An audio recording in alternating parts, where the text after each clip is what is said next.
this is on young, and even understanding how the food system works. For example, we can go deep into that. I know we have some help folks there, but I also realizing how the nonprofit industry works, and who's really getting paid, who's making decisions, and you start peeling it back, and you can't stop. And then all what you do is you get like a little more pissed off. You get a little more pissed off each time. You're like, what? And so for me, it was always, how do we really talk about power? How do we go after it? And I chose the vehicle of the for-profit, which is a little bit unique because a lot of us are in the nonprofit world. And I'm glad that entrepreneurship has kind of picked up and there's a lot of energy around it. But for me, it was always this combination of about us. It's about us. It's about us. And I'll say one of my proudest moments to pass forward is folks that probably know this, but about a year and a half ago, we were able to offer ownership shares of my company to my employees. A lot of who are still there who have built the company. And so for me, it's all about integrity. And how do we make sure that it's shared. And he hired my sister. And he said my sister drove for him for 2 years. And it was the best thing ever because she was so happy she had a job. Now this is my older sister. I was actually working. I left at the time, but my sister, she would ride around the station wagon with a bunch of Meals on Wheels packages in the back. And I love the fact that he would hire people from the community because he hired a heavy staff of Cape Verdean, Puerto Rican, Spanish, a lot of Central American individuals that work for you, and still with him to this day. He hired from the community. Like he's one of the persons that I can say he hires from the community. And he gave out benefits when a lot of companies were kind of like shy on the benefits. So talk about how not only did you empower, you also gave them the necessary medical and health stuff to cover them while they were working. I mean, let's just be fair. Like food service is it's not a very high margin business, and we're not like a high end restaurant. So forget it like that. A lot of our business is schools, charter schools. We're talking about $3 meal. We're talking about $3 meal. You make it up in volume, but it's really tight margin. We're talking about margin. But we've always said we got to make sure we take care of it. But we've always said we got to make sure we take care of it. Before you even was like minimum wage, or it's called standard. Was it? Anyway, so we've always been. So we've always been ahead of the curve in terms of hourly wages, and the most important thing for me right now is it's not just equity. You all own your businesses, but for the employees, equity and governance. So there's a governance piece tied to this equity that now a third of the company, you include my brother, 2/3, people work there. So that's why I wanted y'all to really think. So that's why I wanted y'all to really think through the way the leadership team, the way you structure your hiring, because as you grow, you're gonna have what we call good problems in business, right? And literally, where there's growing pains, and literally, you took on capital in order to float the organization when in its growth stage. Working capital, you had to plow because the receipts get back in to keep it going. To talk a little bit about like how you were able to work in the space with the funding and gap funding, the kind of financing. And you don't have to get too. Well, you don't have to get too deep about it. And you don't have to get too. You don't have to get too deep about it. We've been to every form of capital. And that includes everything from off-market alternative debt.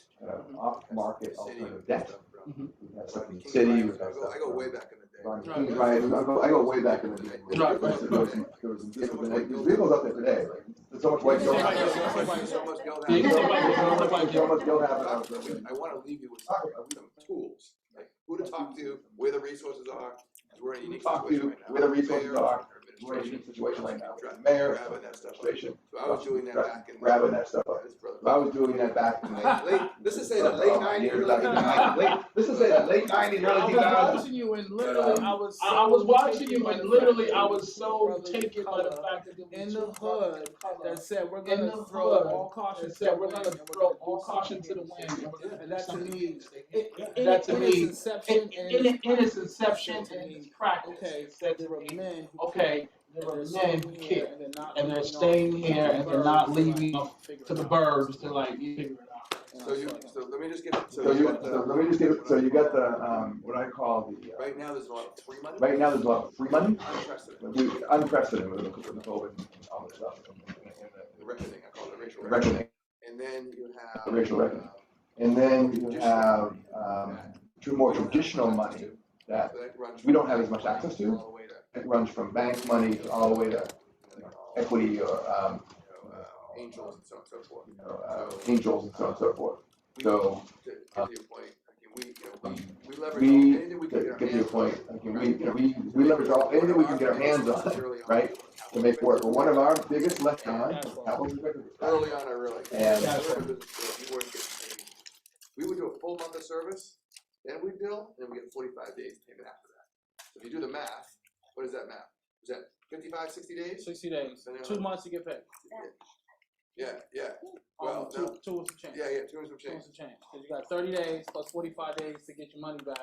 So you're what are some of my expenses before that? You got all kinds of, you got employees, you got capital for food purchases, you got purchase orders, you got. So labor, I hate to say it like that, but that was weekly. We were called COD, cash on delivery, because we're food service, no one's giving us credit, so we had to pay for our inventory, material right then and there. Right. So the other issue around that is, if you're getting paid 60 days out, and you're providing the services and all the expenses like before that, as you grow in that same, under those same terms, what happens? As you grow, your cash flow gets even worse. So even though you're getting more business, it's actually, you're getting yourself more in a hole from a cash flow perspective. Right. So if there's one message that you leave here today with is, cash is really king, and understanding your cash flow is critical. You could be doing all the right things, which we were, like good product, good customer base, and if you don't have your cash flow understood and you're handling it, you can put yourself out of business through success. How we got out of that, believe it or not, and this is one of these little tricks of the trade, is it was one of our biggest customers, Central Boston, said, you know what, we're going to advance the cash to you. They typically, they said, you know what, we pay you 50, 60 days? No, because of who you are, and maybe I was begging. I said, no, we're gonna pay you like a 10, 15 days. So that allowed us to pay our bills ahead of the curve. The other option, which we actually initially used, was what I call a legal loan shark, and they're called factoring companies. And they give you the cash, they don't give you. They take the cash of your invoice and they advance it to you, but they charge you an arm and a leg, and all these fees and all this other fun stuff.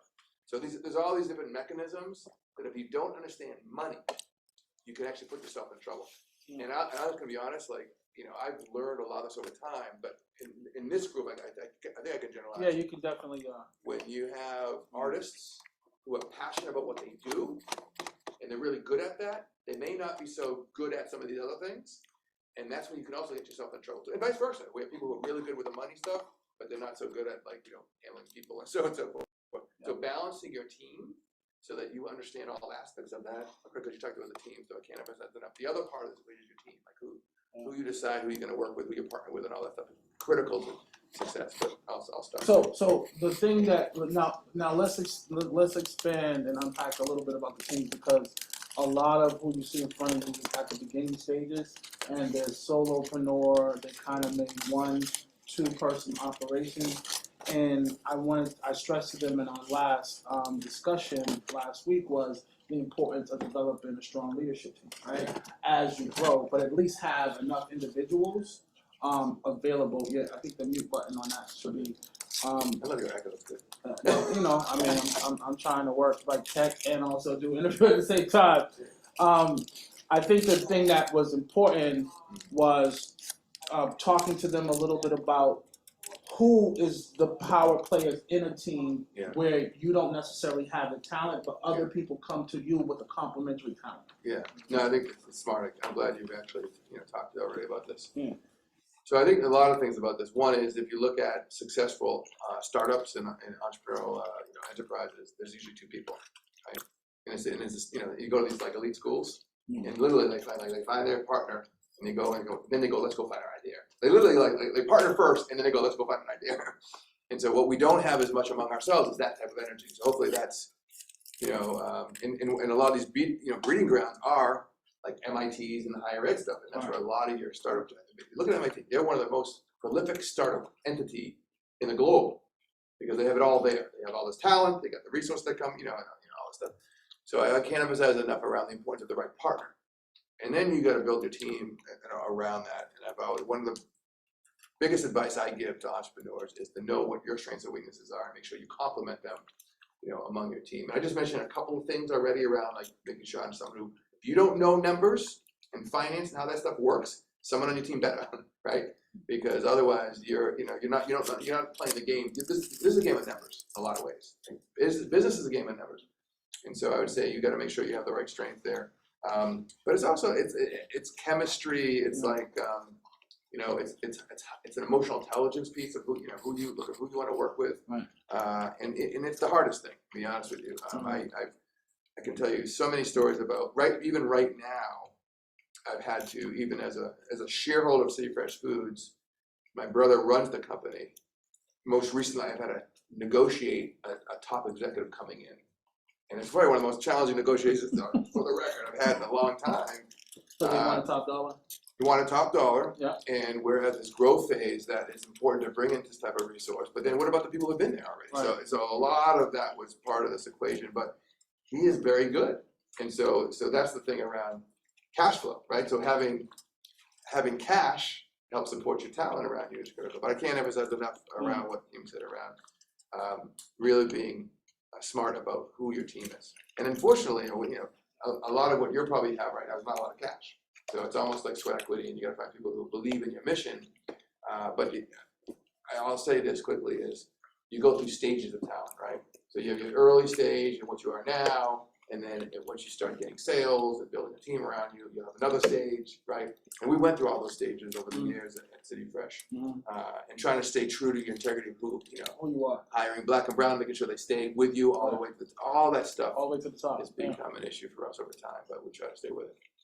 So talk a little bit about, and this is something that was new to me being young, was how city contracts help you expand and how those contracts became a thing for you to start to aggressively go after to keep the ship afloat. Sure. Yeah, so I would say that, so you have B2C businesses, business to consumer, B2B, business to business, and business could be like government and so on and so forth. And we were more of a B2B, right? So contracts have always been important to us because without them, we're not growing. Right. It's not applicable to everyone in this room. So if you are a business to consumer product and service, then you need to make sure you understand your customer and get those sales, right? Through online or retail and so on and so forth.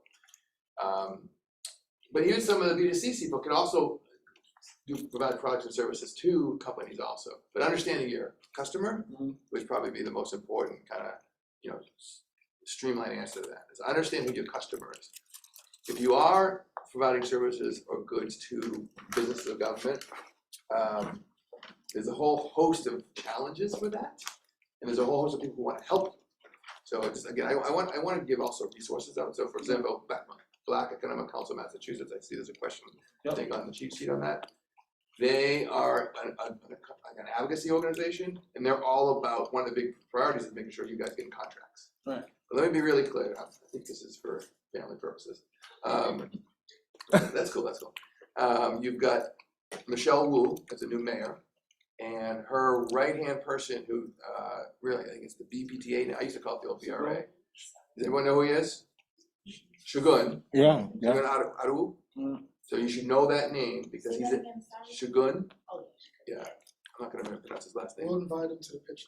Eatable, yeah. Eatable, thank you. Eatable, yeah. So he is a disciple, you know, of all this energy, and he's right there now at his fingertips. He's the one that actually pushed for the lawsuit against the city who weren't doing diverse contracts. Right. So that's who he is, and now he's working for the city, and he's in the inside trying to move goods and services. He's out. the chief of economic development. So he's probably one of the second or third most important people in Boston, which is the economic engine of the state. So I say all that to say, let me tell you something, brother. For the folks who are out there battling it back in the 90s, it's an exciting time because we're almost like we've seen the recircle of our folks getting into positions of power so we can help each other. And we do not need to be afraid of asking for help, especially amongst ourselves. So I just wanted to just put that out there in terms of contracts. So that's the city level. And then you've got on the state level, you know, you get a whole other ball game where you've got the Coalition for an Equitable Economy, which I'm involved with. And so understanding how to navigate, you've got the public sector and you get the private sector, and where you enter and where you push for. The challenge in a lot of ways is when you're small, there's a lot of barriers for you to get into to provide your services and goods, right? You know, insurances, and bonding, and all this other stuff. Sometimes you know they can trip you up, but there's organizations out there that try to help you too. So I wanted to for you to unpack a little bit about business credit, the importance of having a good name, but also just how smaller entrepreneurs right here maybe at like a 50K, 100K threshold, and is trying to like figure out their nuts and bolts of how to operate at a 50, 100K level to kind of like get to that next step to kind of bring in an infusion. So you're talking about like lending type dollars or And qualifying. Here's the challenging news, right? Not a lot of options for small folks. Let's just be clear. So one thing, and I think you have it on the list too, is so I also, as of about a year or so ago, I run this thing called Mill Cities Community Investments, which is a CDFI, which is a Community Development Finance Institution, and I'll just call it like an alternative or a community bank, right? And legacy, a lot of our work has been up in the Merrimack Valley area, north of Boston, but we have a history of doing smaller loans. Our average, you know, we call it micro loans, around 50 grand, right? So we're not afraid of doing business with a smaller business owner. Unfortunately, there's not a lot of folks like that in town.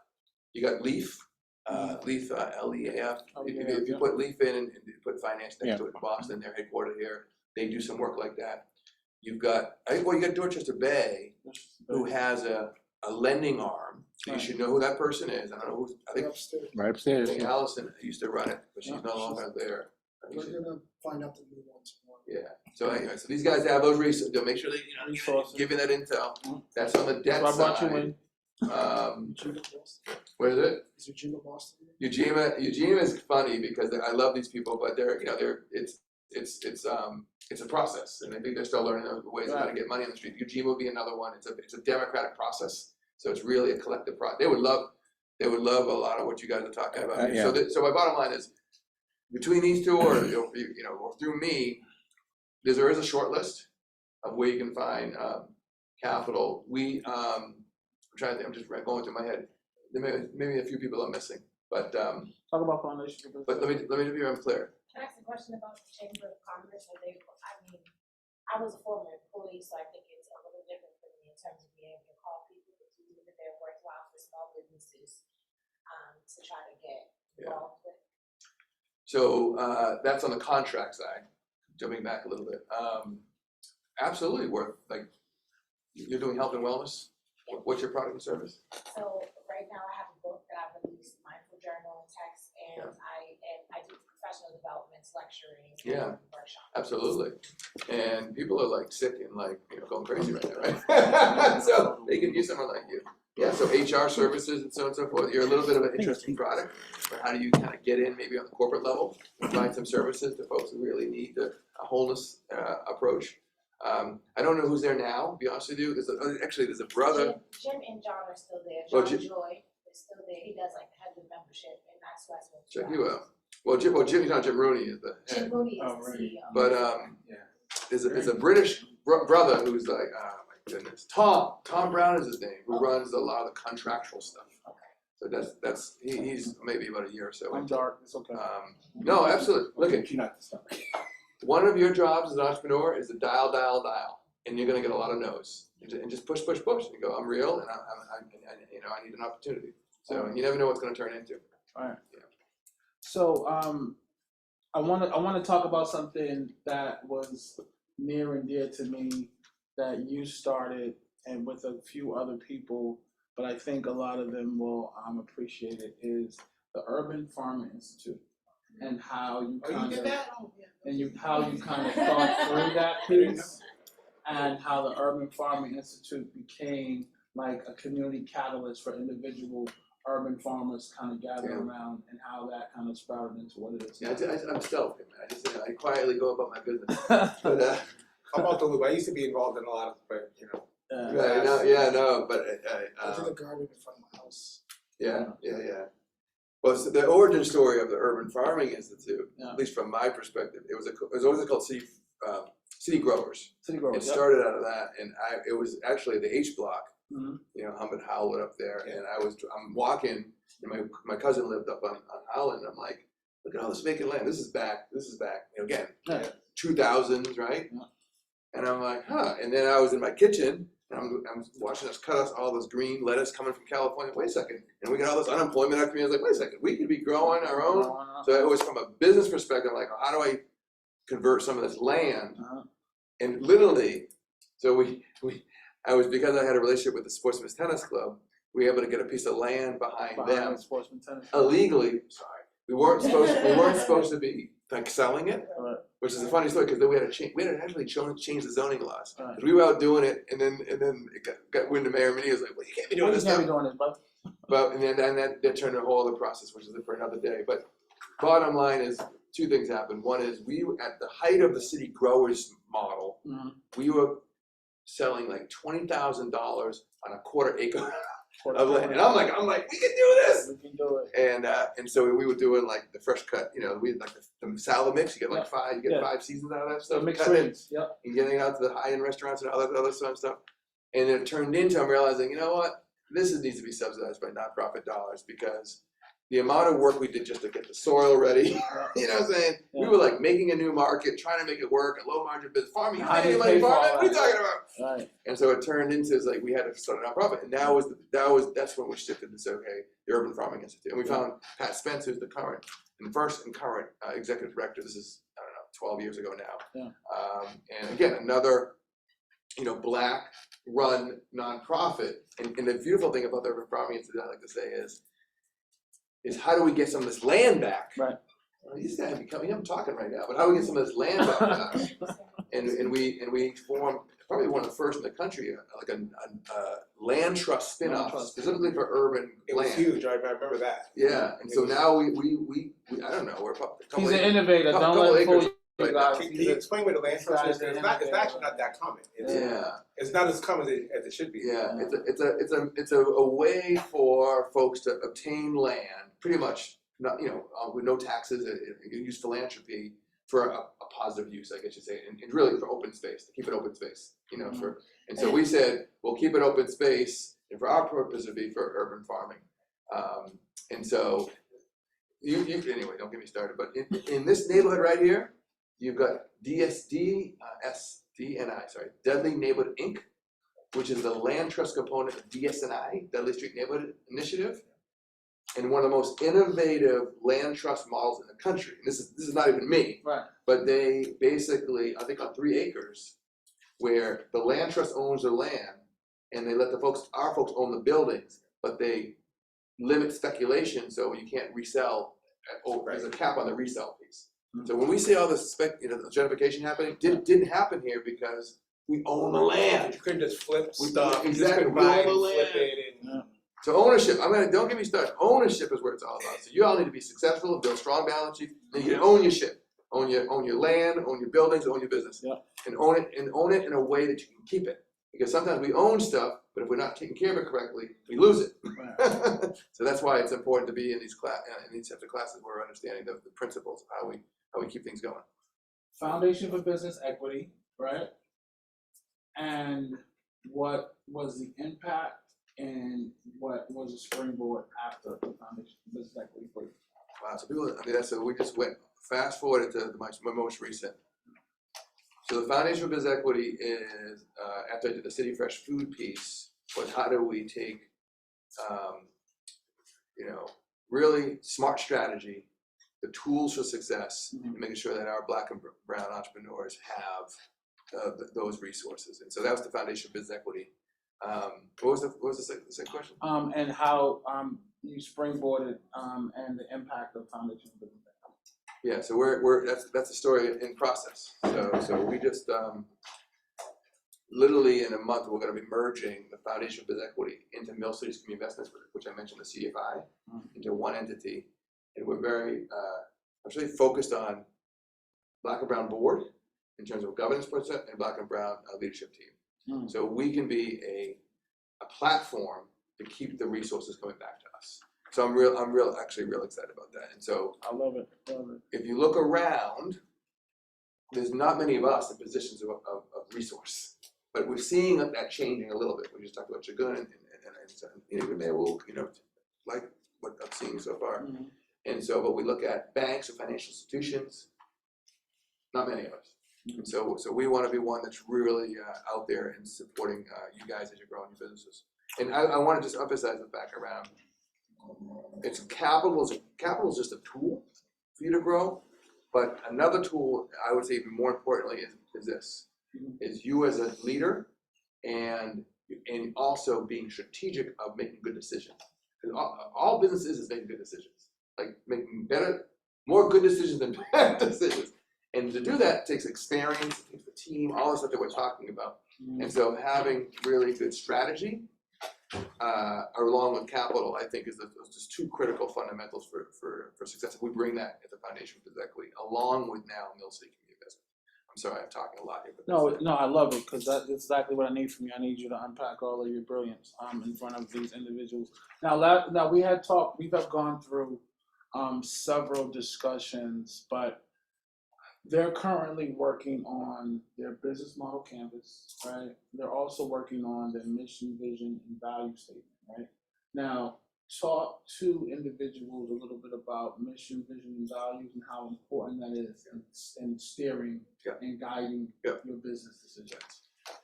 So I just call it the North Star, to make it real simple. Right. And know where you're going, right? So the North Star is always there. You can be confused. You know where the North Star? Yep. Okay, that's the direction I want to head. And you as the founding CEO or the founder in general, that's one of your key roles. Right. Remember I talked about knowing your North Star, right?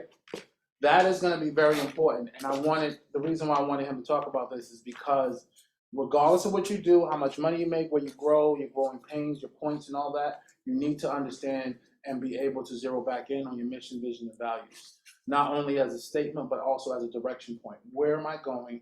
Why am I going this way? What kind of impact am I making while I'm going there? So it's very important, but I just wanted to and I think, practically speaking, as you become more successful, stuff comes at you. And you can get distracted or some opportunities, whoa, gotta check that North Star. Does that align with what I set out where I want? Now things evolve, right? That's life, right? So you can always be adjusted a little bit, but I mean, you talked earlier about why did I get into this business? I got in it to make sure our people are, I hate to use empowered, but we are in powerful positions, and we're also the vehicles to get healthy food out to our folks. Right. North Star. North Star. Where I look, and we stayed at 27 years later. Years later, still in business. That's key. And even today, when someone walks through the door and says, "I want to help you," well, are you aligned with the North Star? So I think that's a critical role that you guys play. So let's talk a little bit about the minutia, but fun to know because I was there for a little bit of it. The ups and downs of launching a catering company. Catering. And he laughs. Is there caterers in there? Because I don't want to disparage anybody. No, there's one right here. There's rhythm and rap. That's true. That's a serious gig, man. Food is a hard. Look. It's a small margin. There's a guy. We're not full time. There's a guy that's forgetting his name now. He's been very successful. I don't even know what to be able to give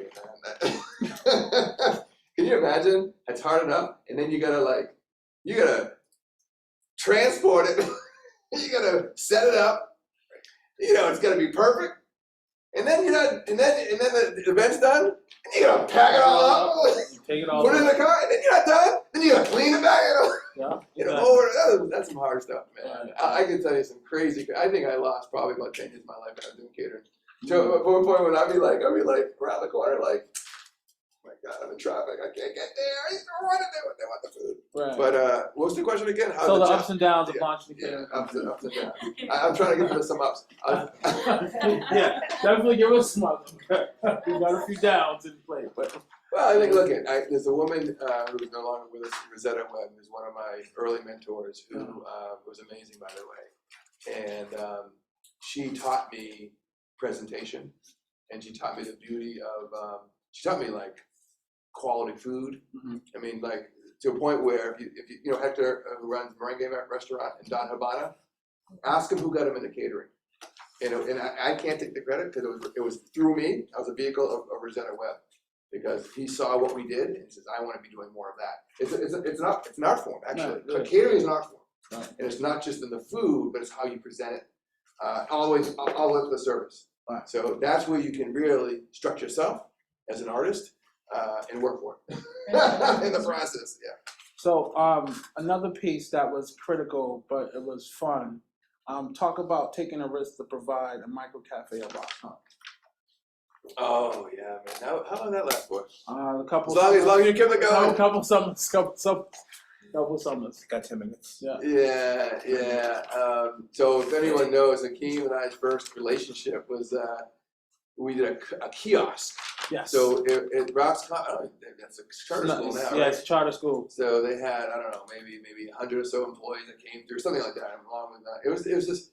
Let me tell you something about on-site food service. That's really an example of on-site food service management. Yeah. And how on-site food service management works is you need volumes of people to make it work. The cafeteria service, like you go to the corporate cafeterias, you need such amount of people that are going to come in daily, day in, out to actually support. And even sometimes the lights companies, they subsidize it. They actually free rent and they'll even throw you a couple dollars. Right. So we, not knowing anything, said, oh, we can actually make money at this. Yeah. And so Rock's Comp was an early experiment, and I'll say this, it's just what we did in general. Mm-hmm. We just experimented with stuff, especially when we were young and early. Yeah. Some of it was kind of hilarious, and some of it was actually turning into some stuff. Yeah. Sometimes you don't have. What we also did simultaneously, you said this earlier, is we had the Meals on Wheels. We had the steady business that constantly was bringing in the money. And so that allows you some stability. Stability. We had some freedom to do some of this stuff early. Yeah. But without one, you couldn't do the other. So, I guess to dig into your current work, a little bit about Mill City, right? And the impact that you see happening through Mill City, but also the revitalization of mill towns and mill and the factories around that area, and how that's going to economically vitalize it. Yeah, so I mean, the reason it's called Mill Cities Community Investments is because it's in the Merrimack Valley, which is around Merrimack River and so on and so forth. And I think the history there was, that's where it's been headquartered. Yet, we're a statewide organization now. So, but I would say there's something special in the water in the Lawrence area. Part of it is because they've been through some trauma, the gas explosions a few years back and so on and so forth. But so I do think that I grew up working and still in urban Boston. It's my people. Rockford, Dorchester, my folks. I'm second generation. Yeah. But it was good for me to open up my eyes and get to know the gateway cities a little bit, because a lot of it's very similar. And I've had people say, "Oh, you're not from Lawrence," and it's a highly Latinx or Latino community. And I've always said, you know what? Whether you're Latin or Latino, in Dorchester versus there's a tribal beat that we all are a part of. And so, but there is a similarity what you experience in Dorchester, Roxbury than you do in Lawrence or Haverhill and so on and so forth. So So I do think that us understanding what's happening in our gateway cities is important. So we've expanded our insight or our sight into making sure that because this is where we are, right. and this is where we pretty much are living, and we're more concentrated. And so understanding, I think locale is important. Right. Where you are physically, at the same time where there's a travel feed that connects us from gateway city to gateway city to urban. So we have arts, we have fashion, we have wellness, we have fashion and music, right? And for everyone here, talk a little bit about the overall impact of art and the arts movement and how you were involved in that to some degree, or the leadership around that. But then also how you were involved in helping certain organizations get off the ground related to the arts and also related to fashion. Great question. I mean, I know you, so we share time in the park. So I'm like, wait till I get him. Yeah, our daughters hang out. We do play dates, and sometimes me and him are in the park over in Marcella, and we're just talking. And I'm like, I can't wait to get him under the. Yeah, man, you should be in a second career, bro. So let me approach this in two ways. The first thing is, my mother is actually an artist. I call her an artist. Okay. We are all artists in different ways, but she's a paint oil canvas, canvas visual artist. My uncle is Gary Rickson. I mean, he's old, but he did a lot of murals around Boston. The Boys and Girls Club, famous mural still there. So I've watched artists from a close distance. I consider myself someone who is a canvas maker. I like to make a canvas so the art can do their work. I mean, chefs are artists. Right. Chefs, artists are tough, man. I tell you, they know what they do. It's pain in the ass. Right. But anyway, so I say, look, let's lay the canvas out, and my job is more of like, do your thing, because I actually have a tremendous respect for artists, because they see things that other people don't see, and I actually think that they're undervalued, and I also would say that part of I think what I enjoy about these types of courses, Hakeem, is how do you not change who you are, but how do you make sure you don't get burned and you monetize what you're good, what you're passionate about. And so I do think that there is a role where you can overlap business and enterprise thinking along with artistry. But I do think that there's a special place for artists, and so I'll always say that. And I'm a little jealous because my daughter's now. I have a 5-year-old, as you know, and she's taking piano lessons. And she's jamming, and she has that music in her. Savant. She's singing, and the guy's like, "How are you doing?" I have a But anyway, so I am in awe of the abilities of our artists there around us. So I'm gonna give you.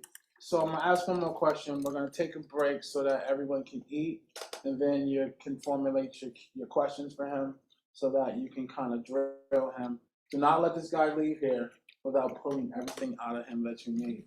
The question I'm gonna have for you before we break is, talk to us about family relationships, working with your brother, and how you were able to weather the tough times with family to see the first brother. Wow. Well, I feel like I'm family here, so I'm gonna give you two sides of the equation. First off, I mean, it's not always the case, but I would trust my brother with my life. So hopefully we could say that for most of our family members. Hopefully. Not everyone, right? Like, so some family want to throw out the window. There as a partner, right? And then my brother. So then there's that. So I can tell you one of my biggest mistakes I did was when I don't know what part of our relationship in the business together, but I took the lead in negotiating his employment agreement. Never do that, because you're anyway. So next time around, third party. Stay out of the personal. Because we know where all of our touch points are. Wait, it wasn't going in the right direction. But anyway, it's Yeah, we deal, in my regular job, in foundation equity and real estate, we deal with a lot of family businesses, and you can't avoid it. And I actually, it's a beautiful thing, and it's also a challenging thing. So I think it's just part of the territory. All right, so we're gonna break for 7. Everyone can grab something. You can grab something to eat. Q&A. So if you have questions you want to ask Glenn, warm up to him, get his IG or something, and talk about his land he has up in the woods where he goes and he walks through the earth barefoot. We can talk about that. Earthy, the real thing. Yeah, so there's rhythm and raps. You have vegan and vegan treats over there. Please eat that chicken sandwich. Yeah, I think about 1 or 2. About 2. Okay, 1 for you there. It's not, it's Jack. It's Jack. Oh, okay. Is it all vegan?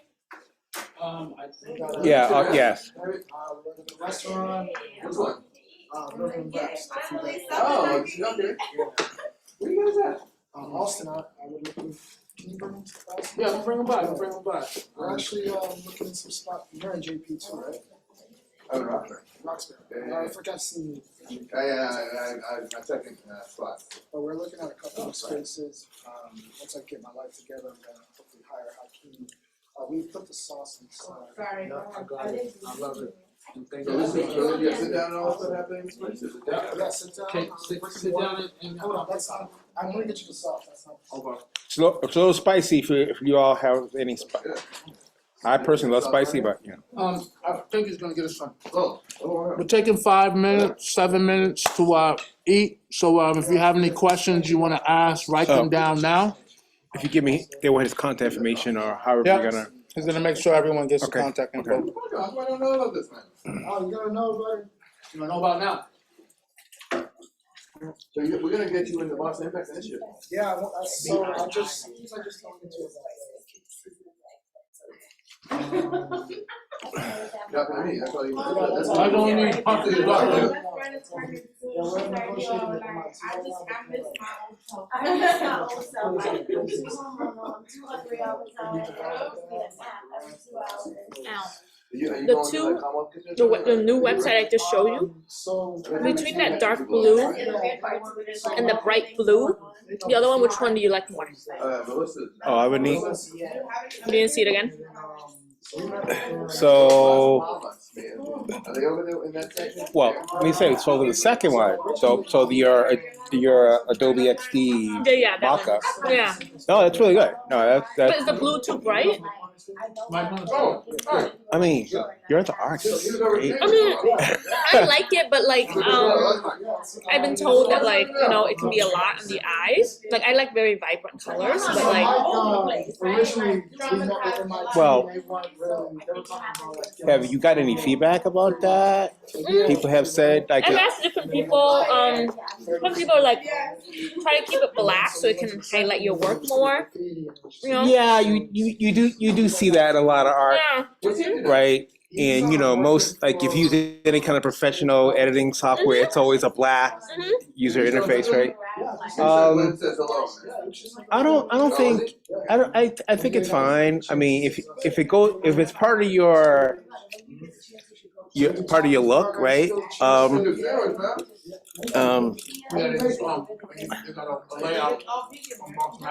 10 minutes. Hold on. Well, I shouldn't even be. Hold on. I'm talking into the. Oh, wait, you muted. Okay, awesome. Thank you so much.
get into them. But all right, so we're gonna get ready for the Q&A part of it. For those who are here, if you have questions that you want to ask, the mic, Amais, test your mic. Can I hear you?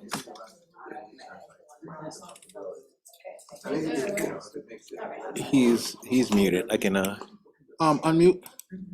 Testing, 1, 2, 3. Amais, can I hear you? Yep, testing. How you doing? Hello? No, he's on. Hello? No. Marquise, can you hear? Can you hear me? Okay, Amais is open. I can hear you.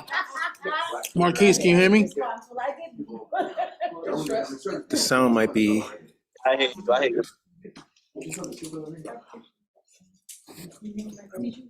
I don't know why they don't have a real Mac keyboard. That would make things a lot easier for the audio.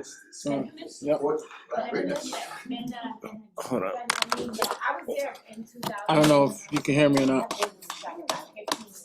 So I was actually there when the old administration was kind of All right. moving it. So I really looked at the process. So that's work. Like 6 months Q&A. later. Oh. Okay, go ahead. We had our sound turned all the way down. All right. Mic So, check. Just testing the mic. okay. Amais, you there? Yep. Can you hear me? Good. Marquise, are you there?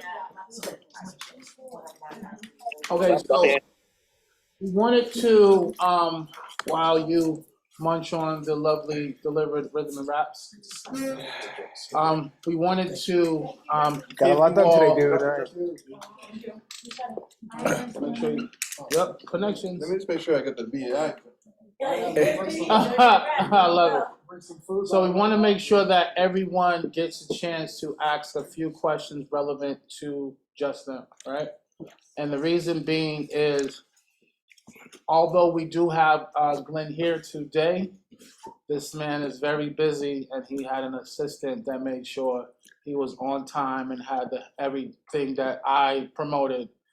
His system was like right? So I respect his time, I respect his value, I respect his impact, but I wanted to make sure everyone here had an opportunity, one, to ask the questions that make them feel as though it works for you, right? And then two, ask the questions that are difficult, but you need answers to from an individual mind like himself, because of all of his breadth and depth of experience and time. So I wanted to start with Tiziana. We're gonna go around and we're gonna end with Marquise and Amais with questions. But I want to make sure everyone in the room gets a chance to Q&A with him, and then we'll go online and he'll kind of raise his voice a little bit to talk with the online cohort members. No? So, hi, I'm Tiziana. I'm a singer-songwriter, and my business is a thrift truck. What now? A thrift truck. Okay. So like a thrift store on wheels, essentially. Got it. But I think the thing that gives me the most anxiety about starting a business is looking for funding or like trying to fund it myself. So I just want to know, is that like realistic to fund it yourself or to start it yourself, or do you have to outsource in order for your business to grow? It's a great question. I would say first you got to find out what kind of money you got, what kind of money your friends and family have. A lot of your entrepreneurs start off with the money closest to them, which is a challenge for us because we have less around us, right? And then you go for people you know who are farther outside of your orbit. I think I can't emphasize this enough, and I think Hakeem and probably folks are, you got to be clean on what you're trying to do and how you're going to return that money back. And that has to do with the business plan, who your customers are, what you're charging, what's your market, all that stuff, and then what's your startup cost, how much you need to raise. What's going to be used for. So all that has to be as disciplined as possible, especially if you're talking about outside money. And I'd say it's a scary ride, especially when you start to move into it. But if you believe in what you're trying to do and you believe it can work, and it actually can work because the fundamentals have to be there, then I think money starts to flow for you. That's helpful. Thank you. I'm Carolina, I'm a fashion designer, so I've been doing this business for 7 years. But last 2 years I quit my job and decided to do full time. Last 2 years you been doing your, yeah. Yeah, so it has been, quite a ride, but my concern right now is like, I'm a creator, so I do everything by myself, handmade, but right now I'm trying to see if I can, work or even create a team.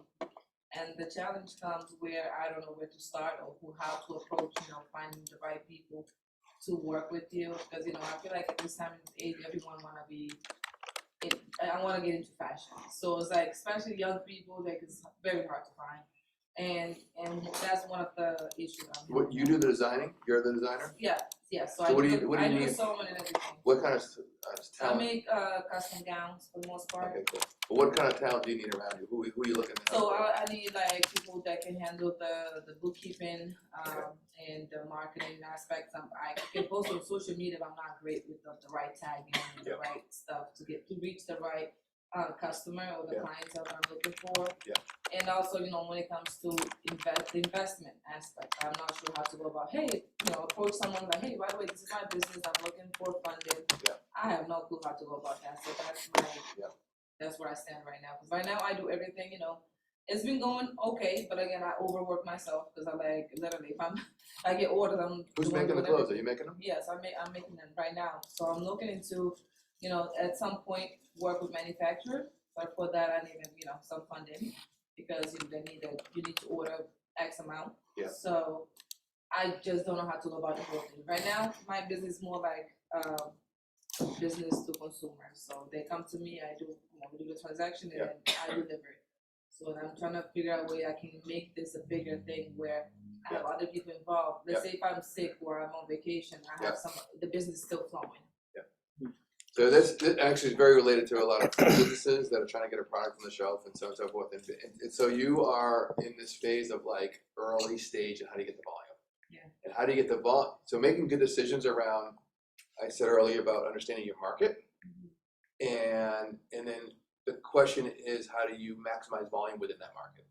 Because that's going to then drive your revenue, which is then again drive your ability to kind of get talent and support around you, right? You're kind of like a one-person shop right now, doing everything, right?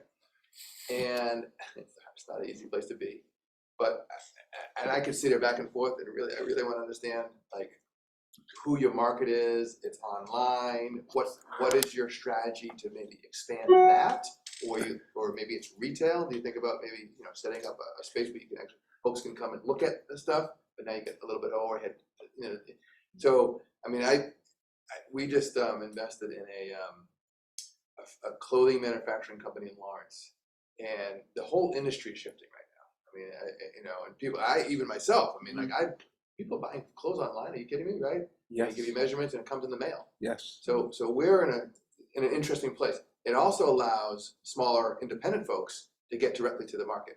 You know what I'm saying? So to me, it's like being as strategic as possible about what does the next phase look like.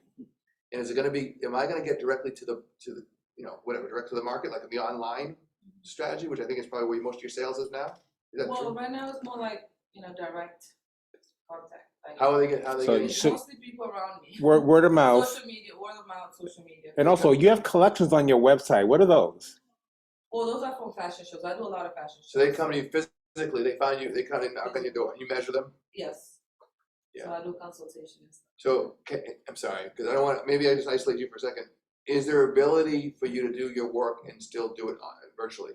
If they did measurements and so on and so forth, can you do your product? Now through Zoom, I actually had one client that we did it through Zoom. So they had to have their own measurement. So I guide them how to take their own measurement and give it to me while we on Zoom. Bingo. So there is programs now that you could partner with that could actually provide that type of kind of what we call API, for you on the online side, and where you want to be thinking about, okay, I want to start designing, right, to a point where I have my people around me are doing, right, the more volume work, right, because you're designing, you're cutting, you're putting it together and so on and so forth. So mine is custom, one of a kind for the most part. Yeah, one at a time. Yeah, and you must be charging a nice little piece per unit. Yeah. And so, yeah, it's kind of getting when I would work with some of the small business on the food side, It's like, what is that kind of volume where you have an equilibrium, right? So you just want to visualize that, because you know what it takes you to develop your product, right? So you know what, I can do whatever, 10 gallons a month or whatever that is, right? And if I'm going to start manufacturing or doing a little bit more volume, what would be the next skill set I need, right, to get those to 20 or to 30, right? And so is that someone who is cutting? Is that someone who's sewing, right? So that's the thing that you need to visualize what this thing looks like at 70 gallons a month, at 200 gallons a month, right? And as you're thinking about that, what is your market that's going to support that growth? And really be focused on how you're going to get there. And that would be my advice, just from what I'm kind of hearing currently. And then you're making decisions around that, because then when you know, hey, I know if I get to 200 or 300 a month, I'm going to need this piece of equipment. I'm going to need this type of space, and I'm going to need this type of talent that's going to support me. And that's when you start developing out your budget. And go, okay, this is what this is going to cost me to get to this phase. And then when I get to this next phase, you know what I'm saying? And that's how I think you have to try to piecemeal it to get to 1,000 or 2,000, a month. That's where I'm at now, because as I progress, I've realized, oh, why do I need this machine that can help me make this faster? So now I need this additional machine. So it's like right now, I feel like the last 6 months it has become more of an investment. I'm making money, but I'm using most of it to buy something else. It's like my last comment. Sorry, maybe this is good for other people to listen to. Is you want to stage gate it, meaning like what is this, August, into September. If I can get to here in volume in 6 months or 12 months, right? Then okay, if I get to, and what's realistic too, because you have to know your market. I can get to here, and if I get to here, this is what I need to be able to produce, right? Whether it be a sewing machine, whatever, I don't know, whatever that is, and you're saying that's my next goal.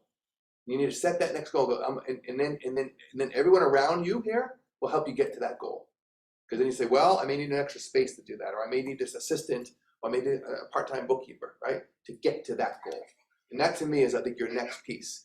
Once you get to that goal, then you're setting the next one after that. I think it's just to help chunk it. And to get to that goal, you've got to be disciplined about who am I servicing? You know what I'm saying? Is it someone in New York who looks like the person who just knocked on your door, but they can't get to me, but I can get to them through the internet, right? And just really knowing your market potential based on what you already have, because you got something going on there. People they're searching you out and you're doing it, right? So that's a good sign. And you have hopefully repeat customers or some level of good word, as you said, right? Right. So sorry. So I think that's how I would suggest. That's great, because the struggle. I'm sorry, I'm taking most of your time. I feel like the struggle is because the customer that from how I started, the price range, it was like mostly like people in the community. Now that I'm doing more couture stuff, so the price elevated, compared to how I started, is way higher. So like my clients, a lot of time I feel bad because I'm giving the price. When I give price, I'm not confident on my price. Now, if I feel bad, but at the same time, it's my work, it's my time, and it's material. So and then when people they give me the phase, or they were like, oh, I don't think I can do it. So I'm like a little intimidated of being firm on my pricing. Girl, do not come down on your price. Are you kidding me? You're making this stuff yourself? Oh, heck no. Are you kidding me? Your stuff is high quality, and you deserve every penny for that. And maybe you could go with a payment plan or what have you. Yeah. You deserve every penny. Every penny. I'm telling you, that's why I was talking to her, and we had a one-on-one, and I was like, listen, the kind of work you're doing, you have to systematize it in a way where you're top-heavy, delegating responsibilities down so you can free yourself up for the creative stuff. Like being able to cut, sew, seamstress, fit, and all that. Like, start delegating those responsibilities to others. But get into your volume is your critical piece. Because when you have your volume coming in, knowing your customer, that's when you have more flexibility of bringing in the right resources beside you. But good luck, though. Yeah, and we're here for you. So I told you, like everybody here, things don't stop when the Launchpad, pitch and all that stops. We're going to be working with you throughout, and whatever you need, we'll try to find resources to provide technical assistance. Thank you. So I think for me right now it's a work-life balance thing. So like any advice around being 4.5 months pregnant, caretaking for a parent, doing my parenting thing alone, my business actually was doing really well before this, to be honest, to be really transparent with everybody. My lifestyle everything happening in my life since January has made me have to slow down, like Hakeem and I were talking about, and be more methodical about the way that I'm carrying out the business. Yeah. Similar to these lovely ladies, funding and a team is something that continues to waver for me. So I have had the luxury of building a great network in the city. It's just trusting people to move in the ways that I do to deliver the services, like in the way that I do, I think I'm struggling with. So I'm just wondering, is there a streamlined process to simplify things when life happens? Because that's exactly where I'm at right now. That's a hard one. I mean, I think, unfortunately, the way entrepreneurship and small business works, it's a struggle, and it takes everything. And so, I mean, a lot of folks, it's a hobby thing, they could do it on the side, and that's no fault, and that could be something that you maybe want to do that now until you can put the full energy into it, especially if you're going to be asking for people's money and things of that nature. They want to know that you're 100% all in. I think one challenge that we all have too is like, well, how do we survive while it's happening, right? And that's what we have to, have another job and so on and so forth, and then we can never break that cycle. And I'm sure that wasn't easy for you to make that decision to jump ship, right? Well, because you went all in. Yeah. And I'm in the same space. I committed to that. Like I haven't had a job since 2020, and I could take care of myself before. Right. So yeah. Can you remind, like, for Glenn also, what do you actually do? Because I know you're in the wellness. I'm a jack of all trades. All mindfulness things come through me. No, I'm just joking. So really, what I do is I bring mindfulness tools into BIPOC communities, right? Okay. And that looks different in every space. So Gotcha. I have partnerships with community centers that are youth focused. I'll do a workshop with the youth, and I'll also work with them. So one reason I'm asking, and also, there's certain things that only you can do. And that's what this is where it's been. So like, I graduated from Breathe for Change, which is a 500-person cohort. My first 2 summers, I had a beautiful other yogi that I worked with. She came to me and said, I want to do this on my own. Like, I feel like you're moving ahead of me in terms of clientele. And I published the book, and then it became a competition thing instead of us being able to work together, which was heartbreaking for me. Until this day, I still give her contracts because, yes, if I can't physically teach yoga 7 days a week now because my body's just not doing that anymore. So, like, You have another human being inside of you. exactly, and like everybody's hormones do different things. Everybody's body responds to. But I'm 37, so like there is a part of my life right now that has to find balance around it, I guess, right? So I'm fully taking on motherhood as just another job or aspect or role that I'm going to be doing. And I think there's potential for me now to do prenatal yoga, to hold space for single moms of color. Like this could turn into a whole nother healing space, depending on how I structure myself right now and who I come along in the journey. So I've talked to like Mom Noir about the doula services and what that looks like. And Lindsay Briggs and I are very close, right? And she does the social youth digital stuff, but she also has Mom Mondays, and this was prior to me getting pregnant. So what I'm trying to do is crunch in as much as I possibly can, like before I push the baby, so that I have things in place. And like I mentioned to you, creating an online curriculum, so that way people can still learn from me, especially in the professional development space. People pay for that. So it's just like, how do I balance that? Here's because we could spend an hour on each. But here's my general is like, really understand what you're offering and what you're and is there a commercial application of that, right? So that one too, and then focus on it, right? So commercial offering meaning like an application, meaning I said earlier about margins, like a service you can offer and live off of it, like there's a product cost. Someone's paying for that, and then you're covering your expenses and you're making profit, right? So that's what I'm saying. Like, because when I hear you could go the consulting route. You could just be your brain and go, I'm going to go in environments and provide consulting like approaches. I'm also hearing physically, maybe it's shifting a little bit. I could teach classes, right? And I'm also hearing that now with little one on the way, I can. I could cater my product and services towards a certain clientele.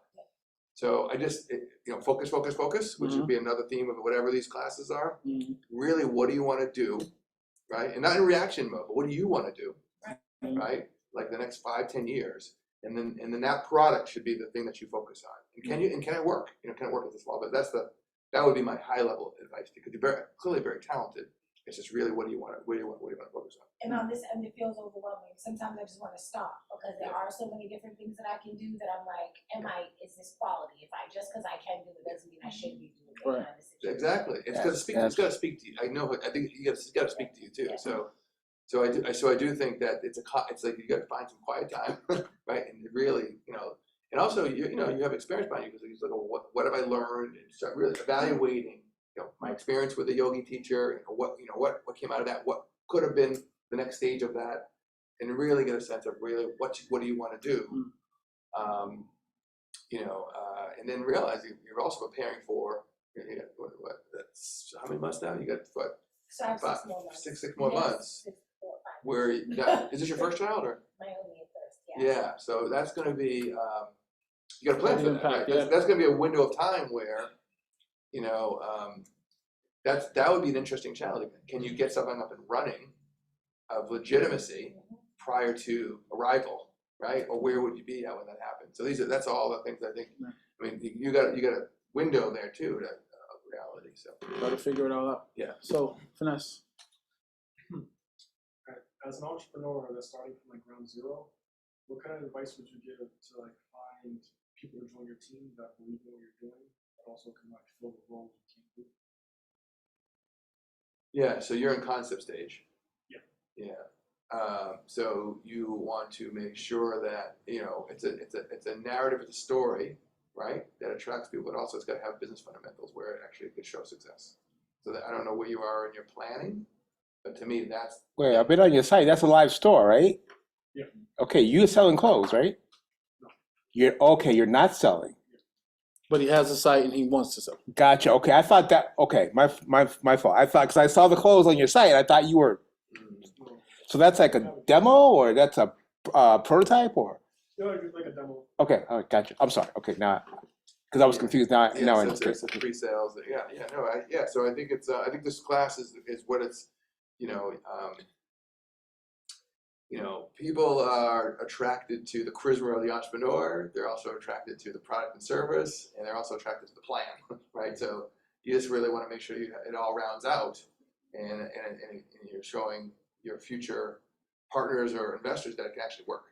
And it can't be part-time as much as you think. Like in the beginning, you want to be clear about how much energy, time, and talent you put into something to get it going.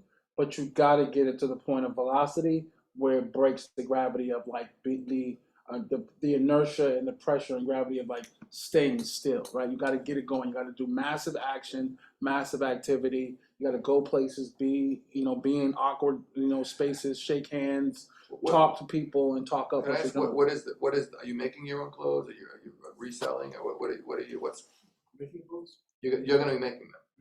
Okay. Anything? Can you tell me about your clothes or? It's like grungy type of clothes. So it's like doing like print on demand. Print on demand, Right. Shirts and stuff like that. You know those ironic T-shirts that have different sayings and stuff, right? That's what you're. Okay. Yeah, cool graphics. Yeah, cool right. text, Yes. You the guy coming up with the crazy sayings and all that stuff. Okay. All right. Yeah. So I think it's a crowded field, but so you got to show uniqueness and what makes you different and all the stuff that why you're doing it, and then when you King's point, once you have that flushed out, then people will come. I think, So for me, I'm 5 years into my business, and I'm more so thinking about space right now, and how can I feel like what I'm doing right now is I'm running a full-time job as like a professional, and then I'm also like running my business almost full-time as well. And I'm a single mom and I'm tired.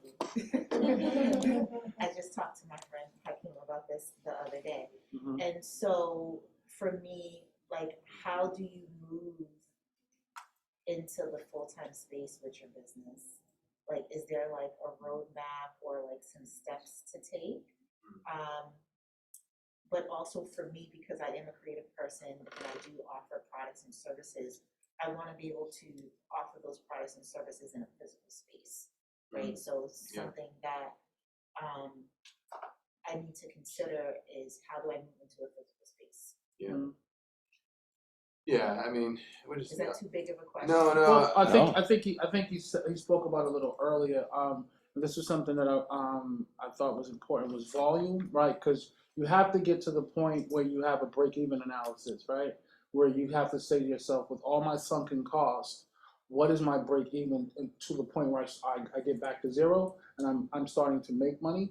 And is that just me, right? Like, or do I need a team of individuals to actually get me to the volume where I can start to hire in other individuals to take the responsibilities off of my shoulder? Because right now, you have to put yourself into a delegation of services stage where you start to say, these are things that I don't want to do anymore, and I want to pay someone to do them. And what do I need to do as far as volume and profit to be able to have that working capital and cash to be able to hire in, or at some point in time have a consultant or someone come in, temporarily as a staff member to help push that out as you grow.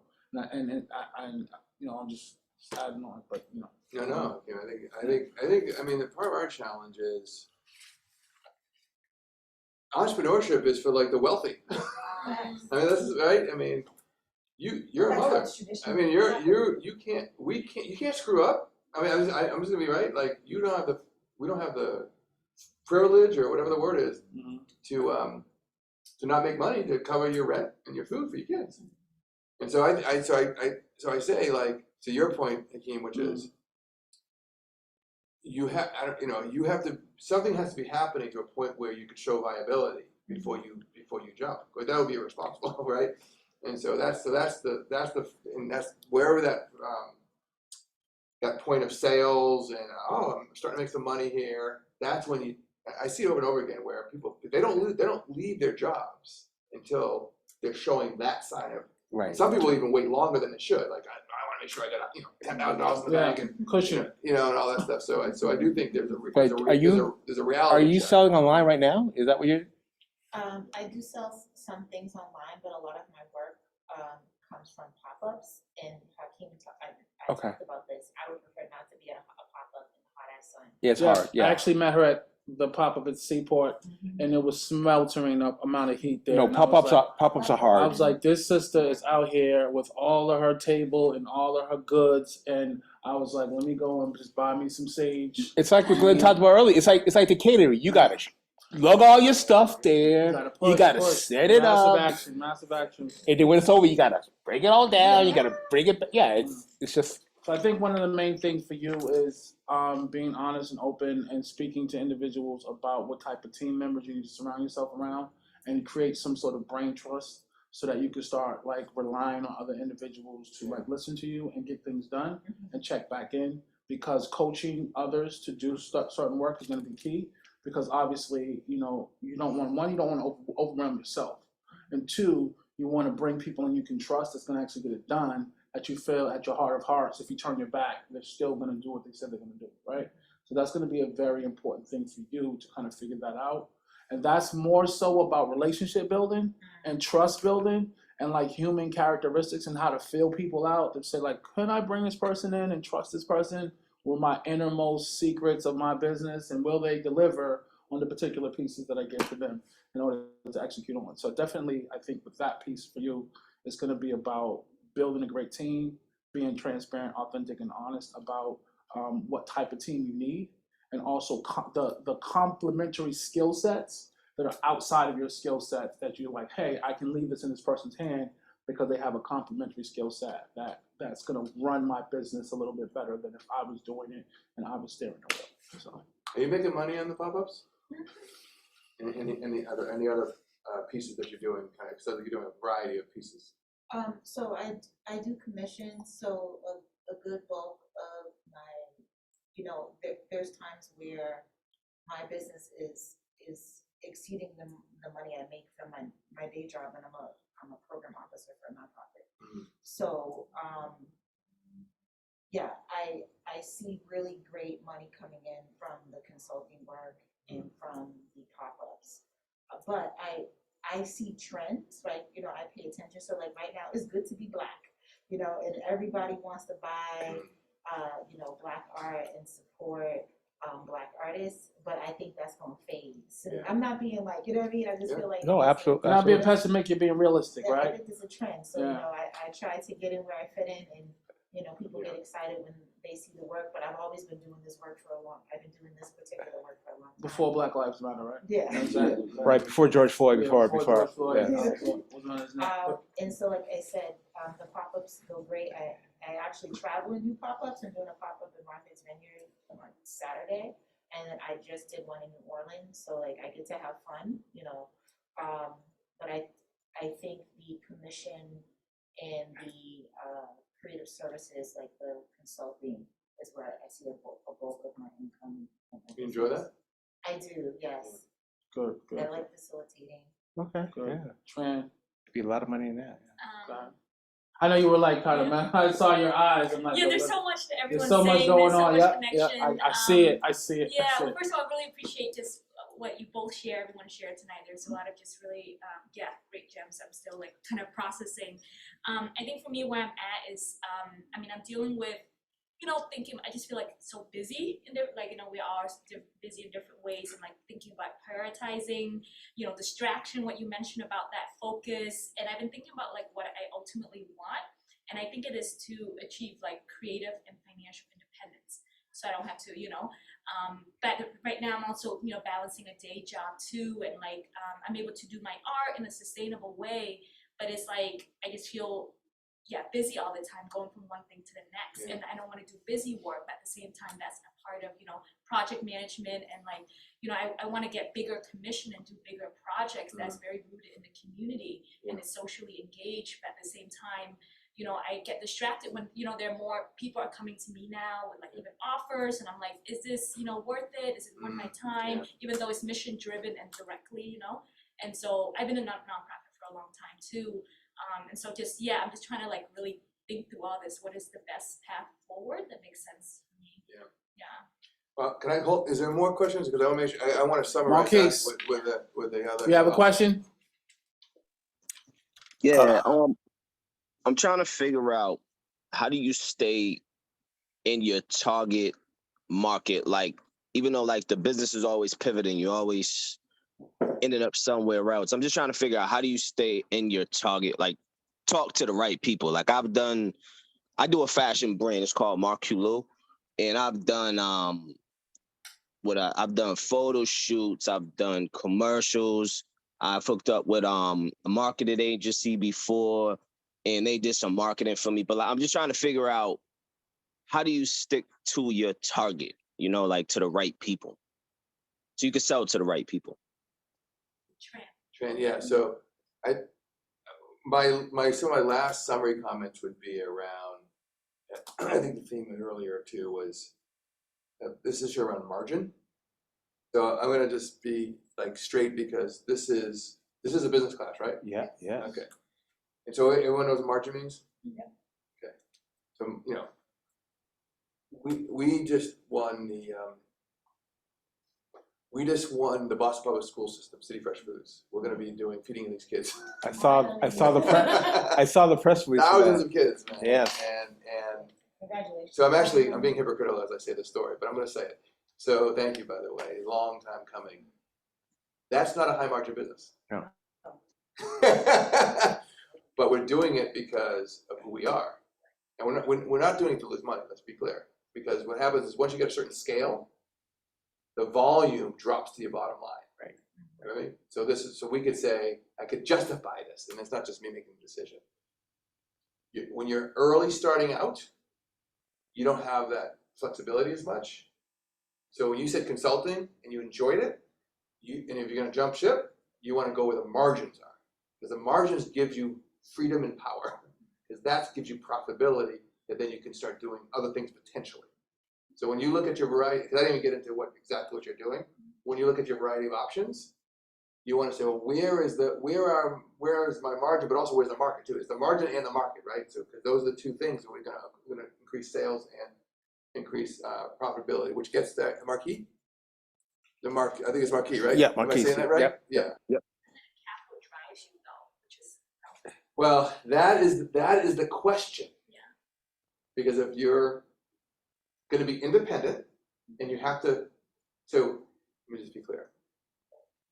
Your situation is different from your situation, right? In some way, I don't want to make an assumption. There's also a lot of connections. There's some overlap. There's a lot of Yeah. I guess what I'm saying is if you look around entrepreneurship, if you look at these programs and so on and so forth, it's a lot of it coming out of it's young folks, but less responsibility, so they have more freedom to be able to take risks and so on and so forth, right? But not all entrepreneurs starts that. Some entrepreneurs, it's a mid-level corporate folks, and they're gonna jump ship. They have they have overhead, but then if they're gonna do that, they're gonna have a certain buffer insurance they can jump into. So well, corporate entrepreneurship, and it's actually a field. Corporate entrepreneurship, very important field, because what happens, and this is, I'm gonna let him finish, is there is a way to get into bigger companies, and they have what they call innovation and incubation spaces within the company where they're spinning out new ideas through the company. What happens with the corporate entrepreneurship piece is Amazon is a good, Walmart is a good, because what they've done is they've found smart people that have business ideas that they can spin out and actually own and be the parent company of it, right? Where you see a lot of new products, a lot of new applications, and a lot of new businesses kind of popping up, and you're like, where did that come from, right? Well, really what it was a corporate entrepreneurship spin out.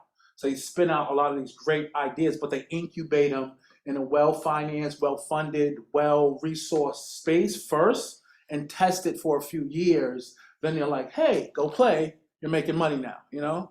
And that's something that you can also do where you don't necessarily have to go it alone. Some people tend to think solo entrepreneurship, I need to get it out the mud or do X, Y, Z. No, you can actually get hired into a very large conglomerate, work in the incubation and the innovation space, spin out your ideas once they're well-funded, well-financed, well-resourced, and then start your venture. You don't necessarily have to go it alone. So just take that as a grain of salt, because sometimes we do the struggle business, and then other times you don't have to do the struggle business, because there's corporations that will work with you to incubate your business until it actually grows and has legs to go out into the world and conquer it. So, but see, I thought what Glenn was getting at, though, right? Everything you said is absolutely correct, right? Was and also back to the North Star thing, right? Take those high margin paying clients, right? So you can do lower more mission driven, right? Stuff, yeah. Like if the Boston Foundation says, yes, Tran, we want you to do XYZ, we're going to give you whatever, right?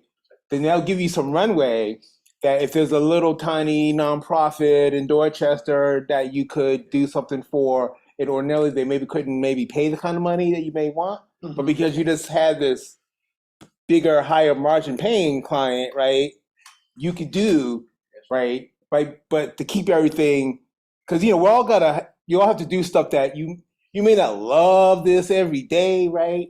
But like it's in alignment with what you want to do, but not every not every day is gonna be like, ooh, rainbows and everybody is happy, right? You got to do, like you were saying, that grunge, administrative crap stuff, right? That not everybody's. That's not sexy. Especially when you can't delegate it because you don't have a team yet. To delegate it to. That's right. Yes, and I get yes, and I guess what I'm saying is, if you're trying to survive off this business, you want to make sure that the fundamentals work as a business, and those fundamentals, I hate to say, start with margins, but if it's things that still speak to you, so if you have the choice of doing something here which is a low margin, something doing higher, right? You want to go to the higher margin thing as long as it speaks to you, right? You don't want to change who you are, but that's where you want to understand the difference and you want to go for that, especially if you're trying to stand on your own 2 feet, and especially if you're responsible for your family. So that's really the point. I was, I guess it gets the marquee too. That's what I would suggest you understand. You're looking at me like. You want to go ahead? I mean, I've experimented in that in different ways. Yeah. I mean, I think like in your situation, like I'm curious because I read your bios and everything. So you have your company, but you're also like an ED elsewhere. So are you having your company run on its own, and you're still pursuing what you want to do? Right. Oh, I am not in the day-to-day of my city fashion. Yeah, that's why I get the sense. Yeah, so that it's running on its own. So I was fully in my company. Yeah. And then I left it. Yeah. Yeah. So my relationship to this conversation is first I was like in my 20s.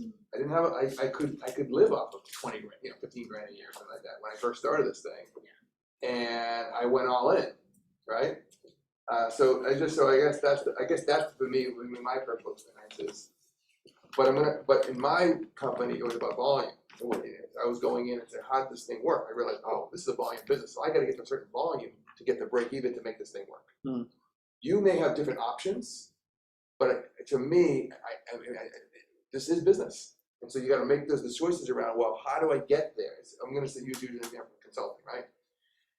The pop-ups is one thing, and if you're making money, so but you say it could be a fad. It's a lot of work. It's inconsistent in some ways, right?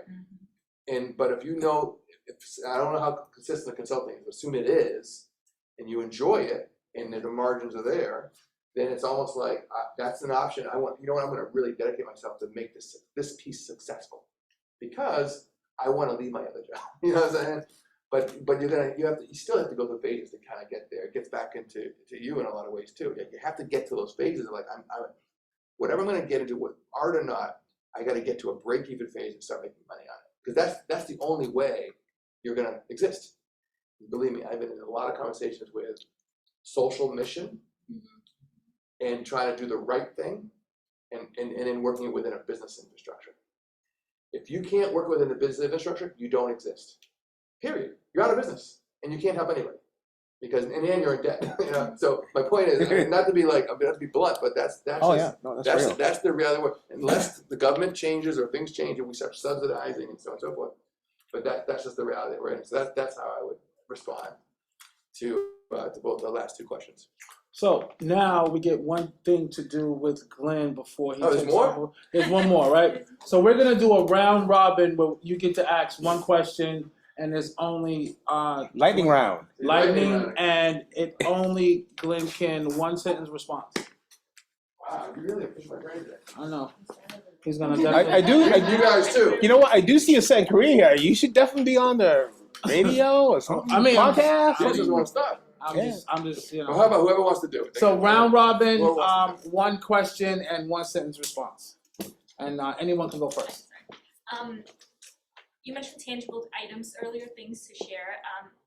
And not from like growing pains and experience of like, working businesses, but what are tangible things that you wish you would have known earlier that would have saved you a lot of like things, a lot of pain. But and not through experience, but just tangible things that you wish you had just, known earlier. 2 sentences. The definition of cash flow. Great. Zahira. Question. Other than a business plan, what are some key things you should have down before you ask for funding? Your team.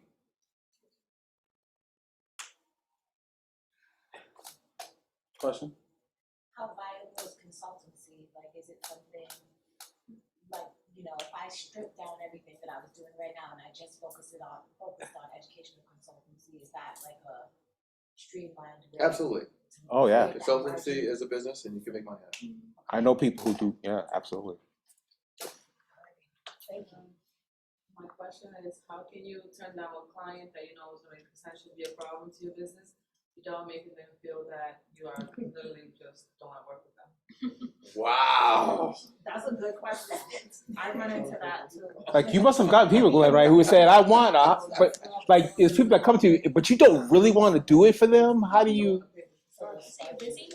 I'm trying to get a good excuse. I mean, you must have done it.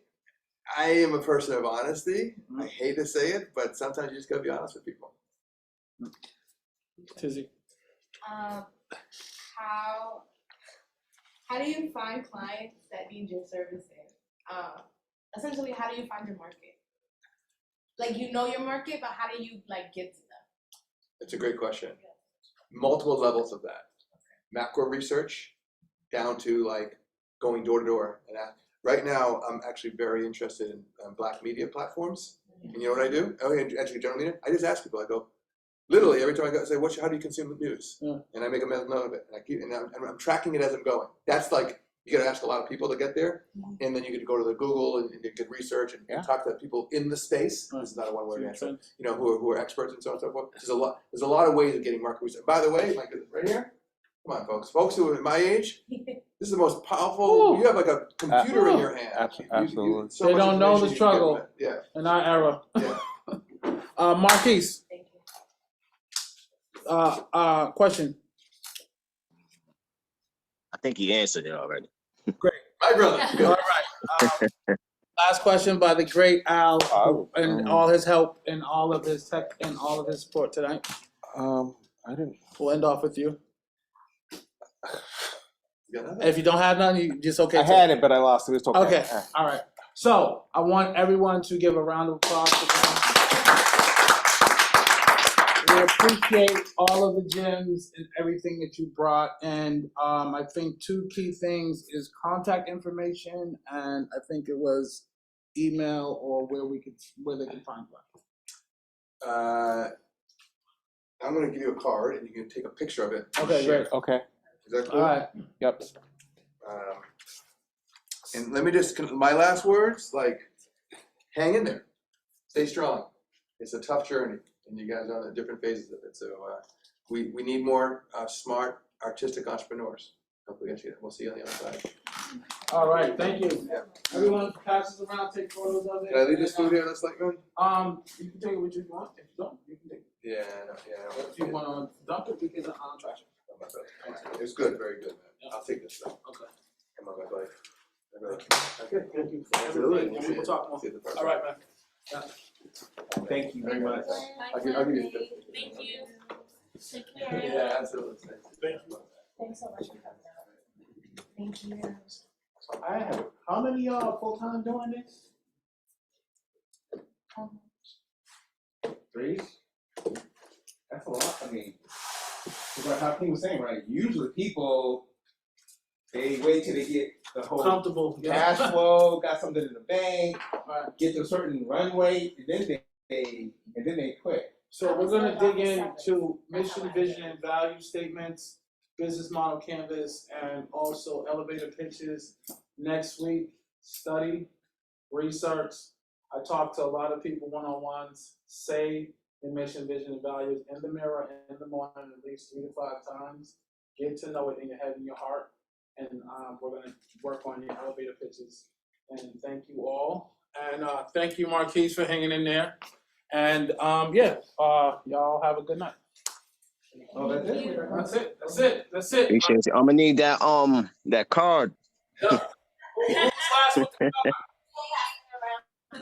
Card. I'll paste it in. I like to I really think you're ready for you probably tomorrow morning maybe. I gotta clean up and wrap up, but you can talk as I clean up. I'll give you right back. The picture came out wrong. So this morning when we were talking, thank you for your transparency and thank you for your time. I do, but So I was thinking about and also we're trying to get feedback. So we can I got it. yes, for sure. Please email me. You can tell I'm not like Yes, right. Yes, thank you. Send it, press it. Yeah, so that's the whole thing. I would love it to just like older, just to talk about how we got I got you. I'm a father. What do you need to wear? I'm a brother. I'm an uncle. So I Oh, got and you. you So so much, I mean, cameras, if you need any Photoshop, type of straight like sit computer, down whatever. conversation, Yes. go back and Yeah. forth like this, feel I can free. use okay. We'll set up some time because it would have to be structured for me. And whatever it is, I think the best format is write it, send it to me, I'll think through it. So then when we meet, we actually have something I can, I do kind of want dive to into. say, Right, yeah, you have to approach it. Like, you have to be serious about it. You also have to approach it as a two-person funding business. Pre. yes. So you already a singer songwriter. You already do that. So what's the other? There's a third thing. It's the same thing, it's just a All right, strategy to like. Marquise, we're gonna make sure, you have my number, right? Yeah, I think I do. It's Text the me, and I will text you his contact, his card.